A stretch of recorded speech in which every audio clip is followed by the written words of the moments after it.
بسم الله الرحمن الرحيم. ازيكم يا حبايب قلبي؟ عاملين ايه؟ ان شاء الله تكون بخير وسلام يا رب. النهاردة بقى هنعمل لكم الحاجة الحلوة دي. هنا عندنا دول 2 كيلو ونص بطاطا، قطعتهم حلقات كده زي ما انتوا شايفين، وحطيت عليها كوباية الا ربع سكر. كل ده يا جماعة على نار هادية. ومعانا هنا كوباية مية، هي كوباية واحدة بس يا جماعة، ما تكتروش المية عشان هي بتجيب ميتها. وبعد كده هنغطيها لحد ما تستوي، وهرجع لكم بعد ان شاء الله ما تستوي. هنا يا جماعة هي بعد ما استوت خالص وما فيهاش ولا نقطة مية كده، هي خدت سلقها وشربت المية بتاعتها. هبدأ ان انا اهرسها، هجيب هراسة وههرسها خالص. كلها كده يا جماعة لازم تتهرس كلها. وبعد كده هقول لكم على الاضافات اللي بعد كده. جربوا يا جماعة البطاطا دي بالشوكولاتة، طعمها روعة، وإن شاء الله الأطفال كلها هتحبها. ومش هتبطلوا تعملوها بإذن الله. كده أنا هرست كل الكمية يا جماعة. على فكرة أنا كده قافلة البوتاجاز، العين كده مش مفتوحة.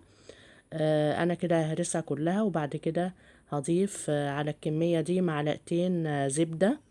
وبعد كده هبدأ أقلبها، وهي مع السخونة الزبدة هتبدأ تسيح. دي زبدة بلدي يا جماعة، اللي حابب يحط اللي هي الصفرة عادي، مفيش أي مشكلة، بس دي بصراحة بتديها طعم جميل جدا.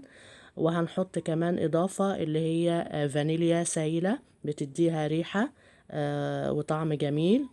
وعندنا معلقة جوزة الهند، واللي حابب يزود يا جماعة يزود، بتديها طعم وريحة وجمال ومذاق كويس وجميل. وبعد كده هنبدأ نقلب كل الخليط ده، ونبدأ نجيب الأطباق اللي احنا هنقدمها فيها، يا إما كاسات المتاح عندك.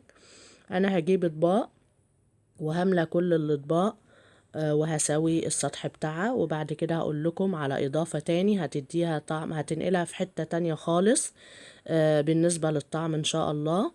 اهو يا جماعة كده خلاص بقت ناعمة، والزبدة كلها ساحت، وجوز الهند اتوزع كله. اهو يا جماعة انا دلوقتي ببدأ اغرفها في اي اطباق عندك، اي كاسات.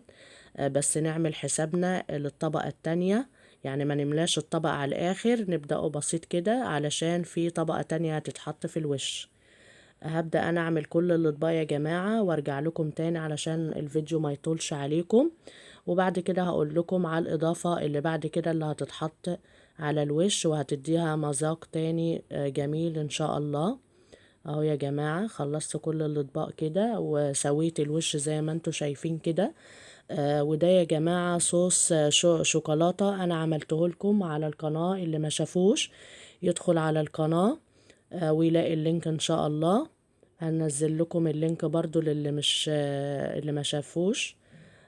وهبدأ أصب كده على الوش يا جماعة، وبعد كده هبدأ أساوي السطح بتاعها.